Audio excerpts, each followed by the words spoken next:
Hello, everyone, and welcome to our session today. Today, we are going to spend some time with our colleagues from the College of Arts and Sciences to learn about opportunities and majors in this area and engage with a couple different faculties. We're really excited about that.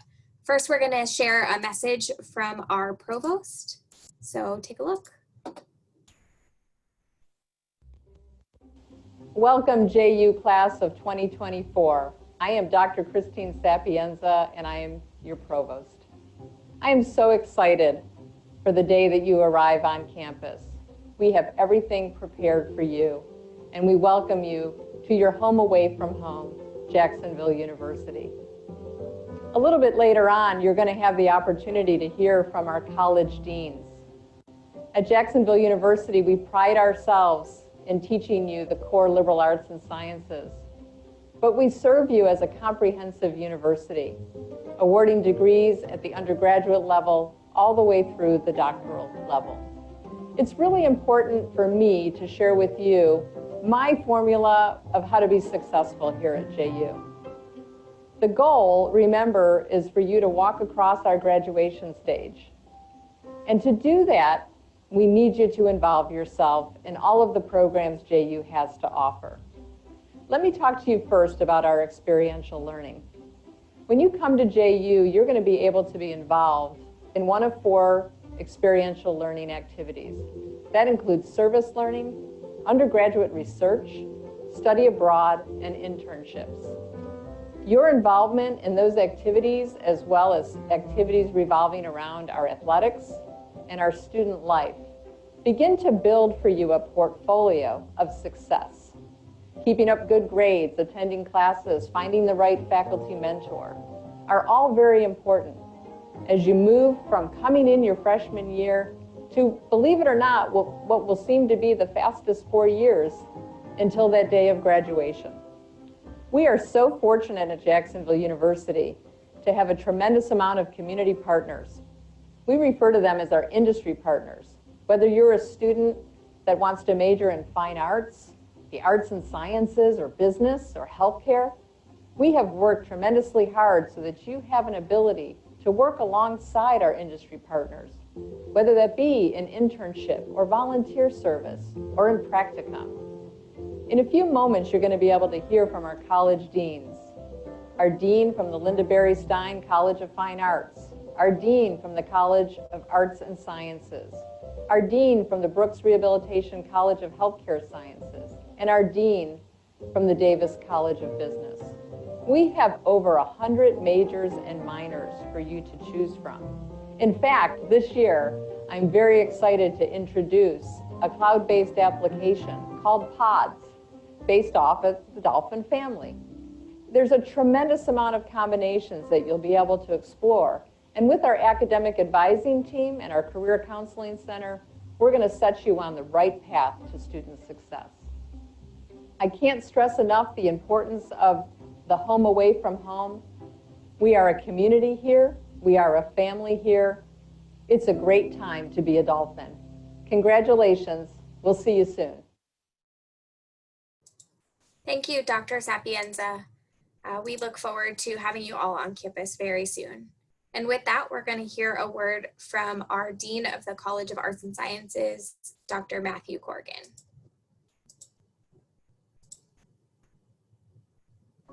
Welcome to the class of 2024. We are thrilled to have you at Jacksonville University. I'm Dr. Matthew Corrigan. I'm Dean of the College of Arts and Sciences. Our college offers a wide array of opportunities for you, and we look forward to having you with us. All of you will come through our doors at some point because we teach many of the core classes that make up the basis of the curriculum. If you decide to be a major with us, we have 25 different majors in lots of exciting fields, everything from ROTC to the School of Education, to the humanities, to social sciences, and of course the natural sciences, including the very popular marine science. In terms of what you can expect, I think, is close interaction with your professors. Even during these challenging times, we're going to make sure that you can still have that close interaction.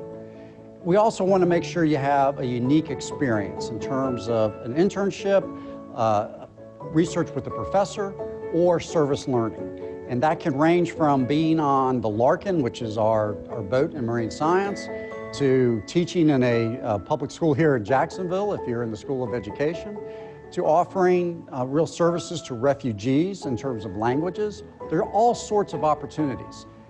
Being in a metropolis of 1 million people really opens up a lot of doors and gets you ready for employment. And we've had a lot of great career successes. Just this year, a couple of our students are moving on to top-rated medical schools. We've also had a number of our students do very well in the U.S. Navy, including making the rank of admiral. And we've also had people move from our communications program right into public relations agencies. We have lots of opportunities for you. And again, like I said, we are thrilled that you're with us. I wish you luck in your experience, and if you need to contact me, the information will be provided. Thank you.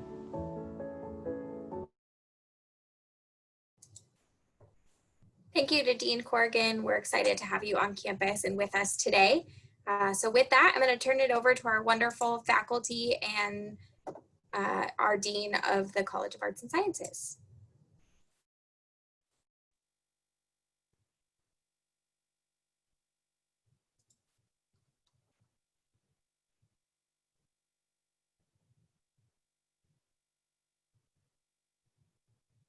Dean Corrigan, we're having a little bit of trouble with your audio. That better? Much better. Sorry. Good afternoon, everyone. I'm Matthew Corrigan. I'm the Dean of the College of Arts and Sciences. And as I was saying, we're thrilled to have you with us. And I'm the Chief Academic Officer of the college, but what really makes the college go is our great faculty. And we have 2 of our faculty with us today. If they could maybe be unmuted for a minute and let them introduce themselves, that'd be great. Sure. Hi, everyone. My name is Conway. I am a biology professor. I'm an assistant professor. And I'm also chair of the pre-health committee. So I interact with a lot of students across the college in any major that might be considering going on to health professional schools after their tenure at JU. Hi everyone, I'm Shelley Grant. I'm an assistant professor of sociology. I also teach most of the courses for our criminal justice minor. I'm also very involved in service learning. You heard our provost mention experiential learning, so I have courses that would meet that requirement. So I'm happy to talk about that with you some today. I also help with pre-law advising on campus, so I also could be helpful to you there. It's great to be here. And thank you both for being with us. And you'll have a chance to ask them some questions here in a minute. Let me just give you a brief overview of the college, because we do want to get to your interactions and your thoughts and questions. We have different divisions in the college. Our divisions of humanities offers things like English and philosophy. We have a great writing program. We have philosophy slams where students and faculty come together and on campus and talk about the important issues of the time. We may have to do that virtually this year, but we'll still do it. We have a division of social sciences, again, that you'll hear in a minute about criminal justice. We have sociology, history, political science, and we are really working on our pre-law program that's based a lot in the social sciences. And if you're interested in pre-law, there'll be plenty of opportunities. We have a mock trial team. We have internship possibilities here locally. So that's really part of what's going on in social sciences as well.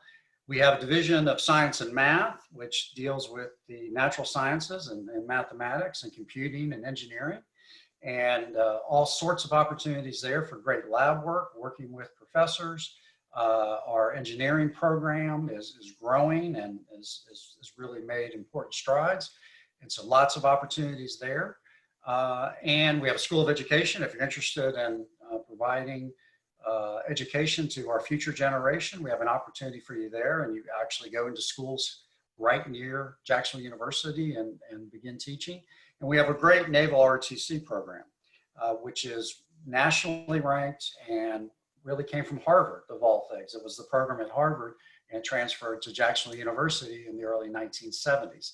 And it's a wonderful program, and we now have over 50 people in that program. So again, the college offers a wide variety.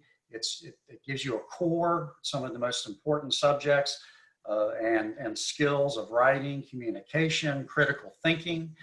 You'll have all those opportunities in our classes. If you decide to become a major with us, like you've heard from the provost and heard from everyone else, we want to make sure you have unique opportunities, whether that be an internship, service learning, faculty student research. We want to make sure we offer that to you.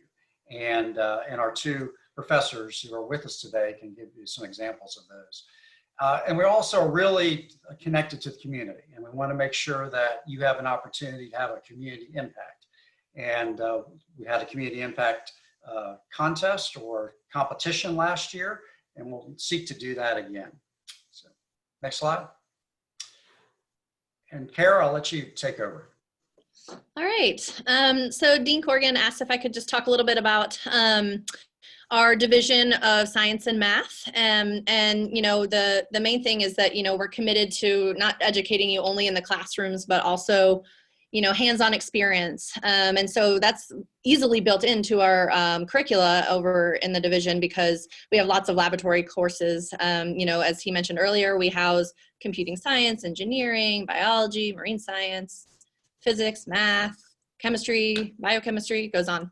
And so you have a lot of opportunity to really get into and be exposed to kind of cutting edge things in those fields, which is awesome. But one thing that I wanted to stress, and I think this is true across campus, but you know, for those of you who have already decided to join our college, welcome. But I know a lot of you guys are undecided, and that's okay. And that's the whole, you know, setup of JU is to really expose yourself to as much as you can and decide where your passion lies. And one of the things that, you know, you chose to come to JU is so you had interaction with your faculty, and that's why we're here too. You know, we could teach at a school with, you know, classrooms of 300 students. We don't want that. We came here because we value the interaction with our students. So, you know, it's nice, especially early on, you guys are just coming on board, to really get to know your faculty and learn what they're doing. We all have our different areas of expertise. We're all engaged in, you know, our research, our scholarship, and we love to involve our students. There's a picture that you can see on the left that's a student that's working on a disease-associated gene in my cell biology lab. But, you know, there's a million different examples in our division and across campus of, you know, finding something where you can really get to be independent. And, you know, the other thing is, as Dean Corrigan alluded to, community outreach. We do a lot of that in our division as well. A lot of faculty members are actively involved with our local museum, the Museum of Science and History, give talks over there, bring students over there. Another picture that I was involved with is shown on the right, where we actually, JU had the pleasure of being a host for a workshop in the Jacksonville area, the greater Northeast Florida area, that taught, you know, STEM to middle school girls that are interested in science and cultivating the community that way. So there, and that's just, you know, a lot of our other programs are reaching out on the St. Johns River, which, you know, directly impacts a lot of different things within our community. So we really try to forge those relationships for you guys. Also internships, that's always a big question everyone wants to know. We have a lot of good relationships across campus. Across Jacksonville. And we also have students that are competing for national summer internships across the country. So we really do our best to kind of get you guys running right off the bat. And so that's why I'm urging you to really sort of reach out to us. You know, and after this session, happy to talk to anybody if you have, you know, I'm up the health kind of alley of biology, but we can get you in touch with whoever you need to talk to if you have more interest that you are, you know, interested in, you know, pursuing, or at least just talking to someone to see if you have an avenue to pursue that way. I'm looking at my list. That's about it. You know, we have lots of student clubs also, guys. So, you know, make sure to get involved early. That's a great, also another great way to get experience and exposure to different things. Happy to talk soon. Great. Thank you. Let's turn over to Professor Grant. Okay, so this next slide that you see has to do with service learning. This is actually a course I teach every fall called Media and Crime, where my students learn about the impact that the media has on our thoughts about the criminal justice system and people within the system. We focus specifically, at least for several weeks of the course, on juvenile justice, and that's what you see here. The students in my class go out into the Arlington community and mentor youth at 2 Duval County schools. And so you see some of my students there with their mentees, and then you see at the bottom, my class at the end of the semester, we bring all of the students onto campus so they can take a tour of a college. Many of them have never visited a college campus.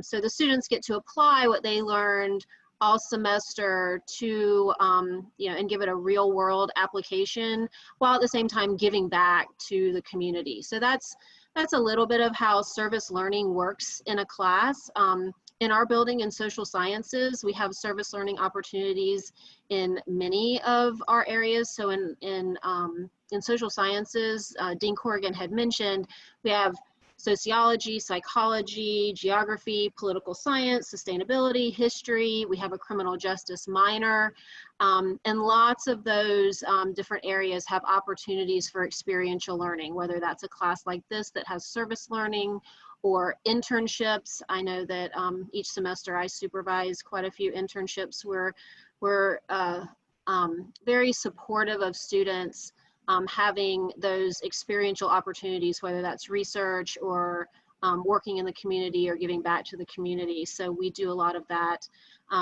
in our building. I would also just reiterate what Dr. Conway said about getting to know your professors, developing relationships with them. We have small classes. The caps for most of our classes are 25 or less, and so you really get the opportunity to get to know us and us to get to know you. We have office hours, and even in these very different times we're experiencing now, I know that over the summer I have virtually met with many of my students. I'm still working on research projects with some of my students. We're finding ways to still stay connected and work together, even in these times of COVID, and we plan to continue to do that in the fall and still develop those really important relationships. So that would be like a big piece of advice for me is, get to know us. We're really here to help. We're a teaching university, even though, we all are working on our own research and staying current in our areas. We're really here for you so that you get the experience that you're looking for.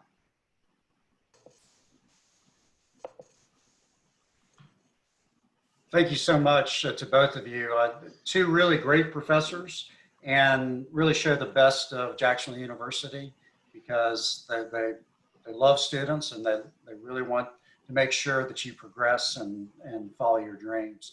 I'll just go through a couple of these. I don't want to spend too much time, but just a couple other examples of either service learning or connections with the community. This is Dr. Rob Kelly. He has a reading center, and so students there from Jackson University teach young elementary students, and they do that under the supervision of Dr. Kelly, and he tries to give them the best way forward on that. And so it's a great resource here, and again, shows our connection with community. That's a school board member in the picture. Next picture, please. With our English language program, we've connected with refugees in the community. It's been a tough time for refugees, and so English language program has reached out to them and is helping them, feel as a part of the community and really feel the need, because a lot of those services have been cut back.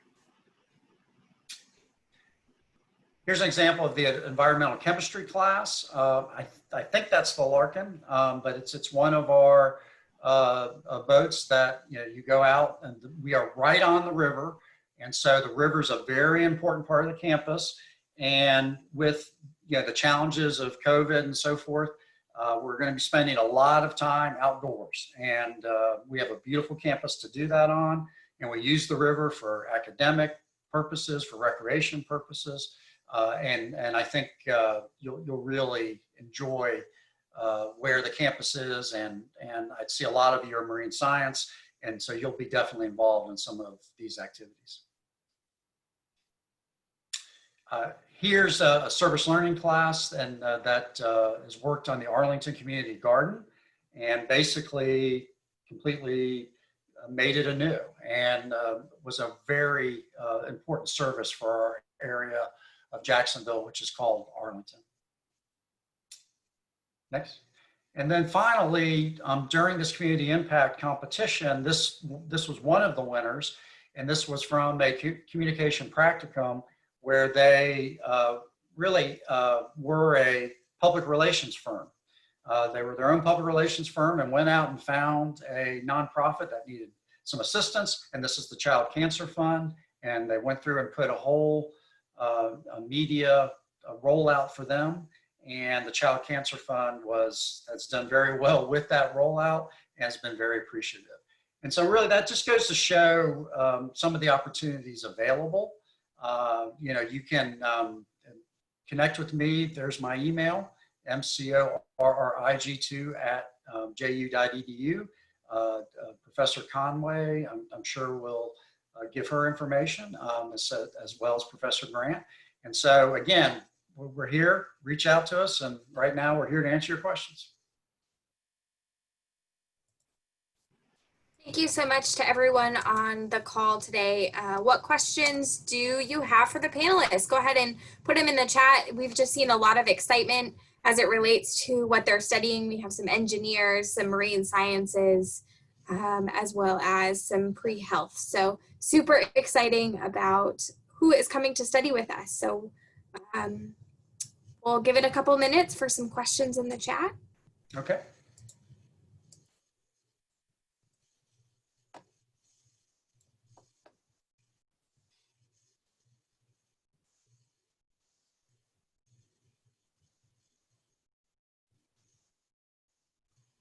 Okay, so not seeing many questions. Okay, that's okay. You said there was, oh, there's a question, go ahead. Is there homework associated with the labs? So as we talk about our lab classes, what does the workload look like outside of the lab class? I'll let Professor Conway answer that one. Yes, absolutely. Yes, there is. So yeah, most labs usually meet once, it depends, but usually in our division, they're meeting once a week for a 3-hour session, though we might have to get creative this fall.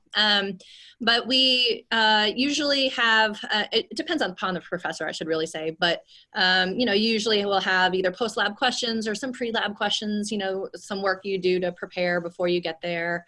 You know, some classes will have you do a long lab report that's due at the end of the semester. Other ones will have short chunks each week.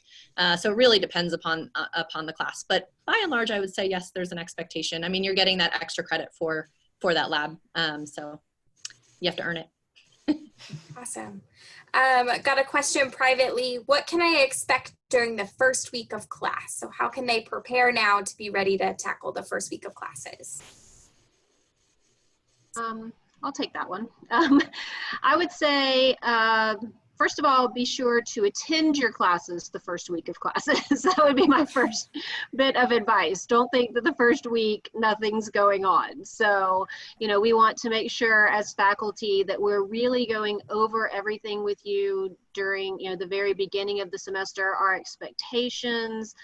We often go over, you know, a plan or a calendar for the semester, looking at the content of the course to make sure it's something that is you know, meeting, you know, your thoughts about what that class would be about, you know, answering any questions that you have. So, I mean, during the first week, you know, certainly that introduction, I think, is very important. You getting to know us a little bit and us getting to know you, and you getting to know your classmates, which JU is going to do its best to make sure we still are able to do under any circumstances.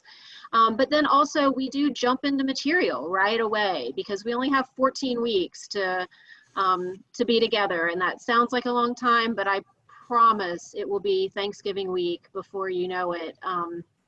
So we want to make sure that we use that time wisely with you so that we're able to talk to you about topics that are interesting to you, and for us to make sure that we're giving you the content of that subject that we feel like is most important for you. So I would say the beginning of the semester is very, very important. So we look forward to seeing you all that first week. Yeah, for sure. I might also piggyback on that one, just to expand a little bit. One thing, especially now that it's a little bit shorter, and I mean, I completely agree that being there right off the bat makes a difference. So, you know, right now we're sitting in the middle of the summer. Make sure you're set with your classes. Reach out to advising if you need help getting those nailed down. I've been working with some people that are on wait lists. And then maybe another thing is start figuring out your texts and what books you need, because it's really tough when you're, you know, 2 weeks into a course and you still don't have the text. And I know there are some hurdles for that sometimes, but I know that our bookstore has put together a new and improved way to do that. So just to have that on your radar come August. Awesome. Thank And you. I'd also mention, as we enter into the school year with, you know, the challenges of COVID and so forth, that you may have bigger classes that get split up, where you're there for a class a week and then you'll be streaming it online for the other half. So just be prepared for, you know, maybe a different way of doing class, because we want to make sure everyone's safe and socially distant. But we also want to have that interaction, and we want to have it in class. And if sometimes that's not possible, as Professor Conway talked about, you know, we'll do it virtually. Awesome. Next question, is attendance counted as a grade? It depends on the class. It depends on your faculty member. I believe all faculty would have an expectation that their students attend class regularly. Again, knowing these very different times that we're in, you might see different attendance policies than we've had in the past. But yes, I think you could expect that some faculty will make attendance a portion of your grade. Others, it's more of an expectation and evaluation as, you know, a part of the larger class. But yes, normally, you know, I think our small classes, that's one of the great things, is that we get to know each other and get to spend real quality time interacting with each other. But it does make it extremely important that we're all there together on the days and times that we're supposed to be there. So Awesome, thank you. Since classes may be flexible or hybrid this year, do you imagine that midterms or finals will be online or in class? Is that something we've started to think about? Yeah, I mean, we all have started to think about it. Again, I think it's up to the faculty member. Sure. You know, there is, you know, we want to be on campus with you guys, you know, as we're all reiterating. So, you know, we will have face-to-face interaction as long as we can be safe. And so, you know, I think it just depends on size of class and format of the class and all these things. So, you know, that's again why the first week of class is really important, because you get the syllabus and the outline and expectation of how the class is going to be run. Yeah, for sure. I want to touch on that syllabus portion for a moment. So a syllabus for our new students is basically your contract between you and the professor. They outline all of the different expectations that they have, as well as course schedule. So reviewing that is really important, because essentially by taking that class, you are agreeing to the contract or their syllabus. So make sure that you are reviewing that for every class early on. There was a question about the book bundle. So I would highly recommend coming to our financial aid session next week to learn more about the book bundle. But essentially, if it is listed in your book bundle, you will receive it as your textbook as part of that book bundle. Question came in privately: how early can I get involved in research? Okay. So let's see, early. You get to know us. You make a relationship, or develop a relationship with a professor.